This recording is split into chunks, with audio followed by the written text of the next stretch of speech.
So my name is Plaedo, and I'm a community organizer in the garden activist. I'm a musician and an entertainer, a performer, and I teach classes and facilitate workshops.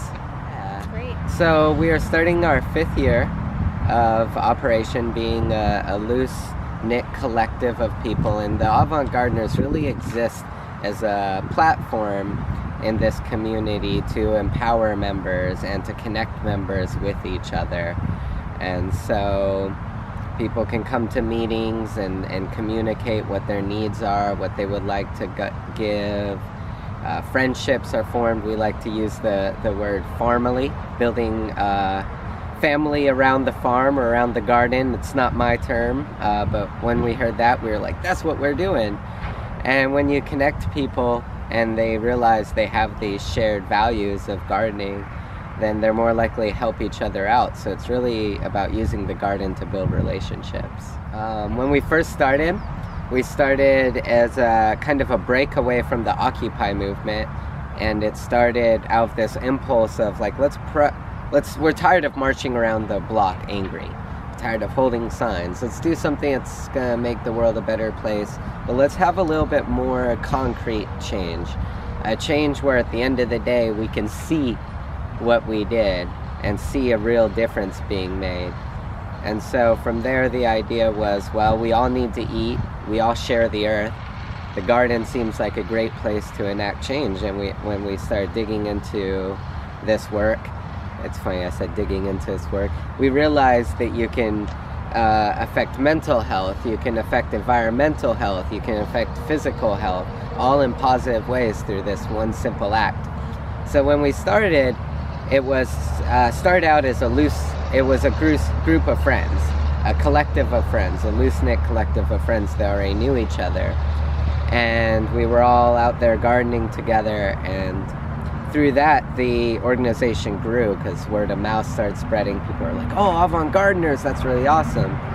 And at the same time, as we started to grow, we started to lose some of our core organizers, and not because they were dissatisfied with the model, but more like people have lives, they're moving to go pursue college in other places, go live out on farms, move to new cities, yada yada yada. And so we really had this hollowing out of the center right as we had all these people coming in on the periphery. And we had a really tough transitional period around that. There's some more stuff that happened, like a member committed suicide, and that was really tough for the core organizing team. And there's a point where Avant Gardening almost died, probably about year 3. And it was really small, and at one point I was the only kind of original guy left, and then Trump got elected, and ironically enough, somehow that kind of really re-inspired people to participate more. And after that election, we noticed we had more participation, new people that were ready to step into leadership, organizing roles, and we kind of entered a new chapter. And so it has grown, and it's the healthiest now that it's been since the first year, or the second year, I would say. And it's largely a new group of people. We also have different layers of participation. Like there's the Facebook page with 2,000 plus members, and sometimes people just want to post up like, help me identify this plant, or hey, I have some extra bulbs, does somebody want to pick it up? And that's one layer. Then you have another layer that's like, I'll come to a work party here and there, and we have those members.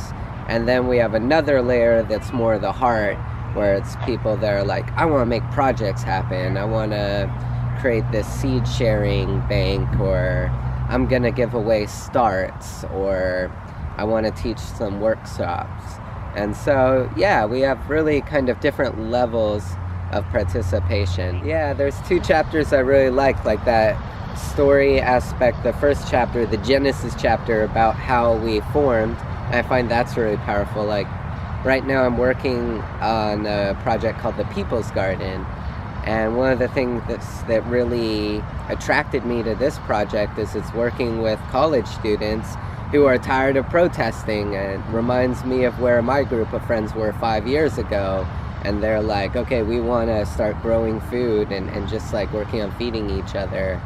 And it's like, yeah, I'll help make that happen. And they're inspired by our story, and so it's important to share these stories. And I think that the other thing is really inspiring is the rising from the ashes of its first chapter, how we were able to rise up. How many nonprofits start off really strong and then they kind of lose momentum after a year or two and just kind of falter out. And it was really beautiful to me that we were able to really regrow. That's one thing I would encourage future members that want to use this platform with their organizing projects is try something.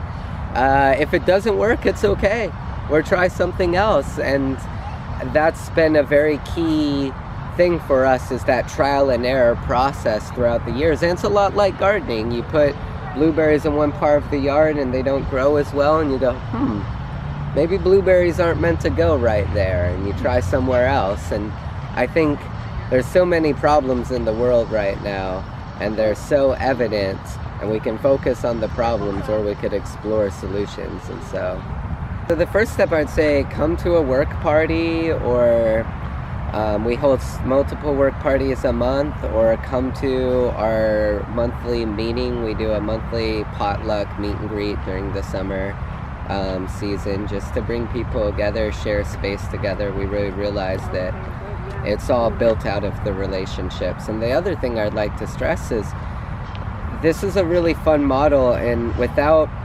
formal hierarchy, everybody is empowered to be an organizer that feels inspired to do that. And so we've had people instantly come into the paradigm or the project and be like, I want to lead plant walks. And we're like, yeah, cool, we'll help make that happen. We've had members be like, I want to start a seed bank. I want to give away a bunch of plant starts this spring. And we go, cool, how can we help as a community to empower you to be successful with your project? And the other thing I would encourage people to do is get to know the community. We're only as strong as our connections. So if you just post on a Facebook page once, like, I got some land, come garden it, you might get people to come. You might not. It all depends on all these various factors that we've observed over the years.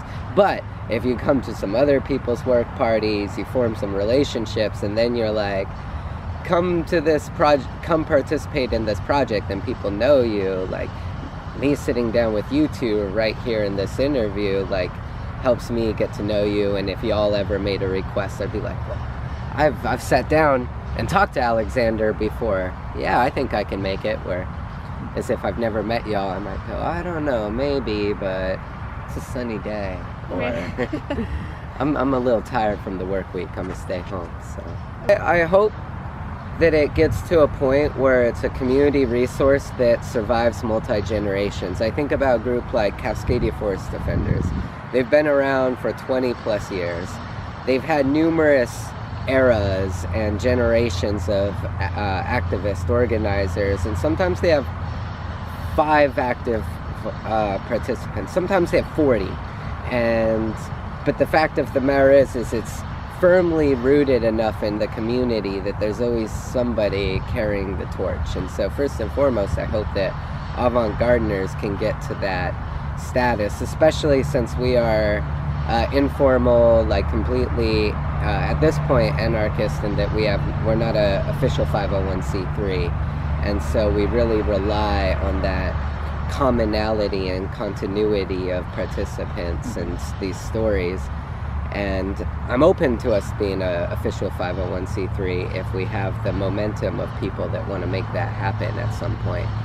And so that could be a definite goal, and there's lots of ways we could take it being an official 501c3. We work by consensus. We've been close twice before. We've never got the full group to consent, and that's okay. And so, but ultimately what I'd like to see is that it's just healthy and vibrant enough that I can move, and all the core organizers that are currently on the team could move this year, and next year there'd be a group of people carrying it forward. So I would say grow food, grow plants, start small, don't get discouraged. It's a learning journey. I've been gardening now for 7 years, and I'm still figuring stuff out each year, each growing season, and it's a really fun thing to just explore the natural world through gardening and entering into that relationship with the natural world. So I just want to leave those words for somebody, and I could do a poem about gardening really fast, a little 40-second rap. When I'm tired of the busy and I'm tired of the city, when I'm tired of machines and tired of the screens, I head to the garden, my hands in the garden, my heart in the garden, a part of the garden. I'm friends with the butterflies, birds and the bees. I care for the soil, plants and the trees, like a garden gnome Chomsky, nonchalantly walking with my peace pipe.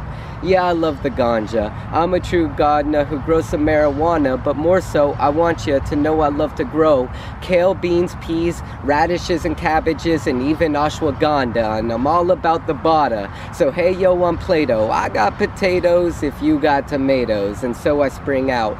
Words blossom like tulips, fresh like mint, bring flavor like blueberries. It's very necessary to have food security.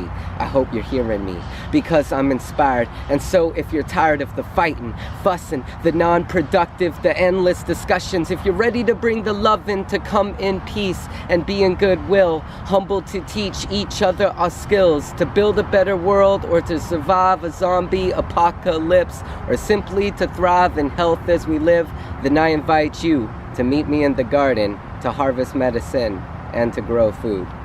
It's Plaedo. Thank you. That was bloody great. Thank you.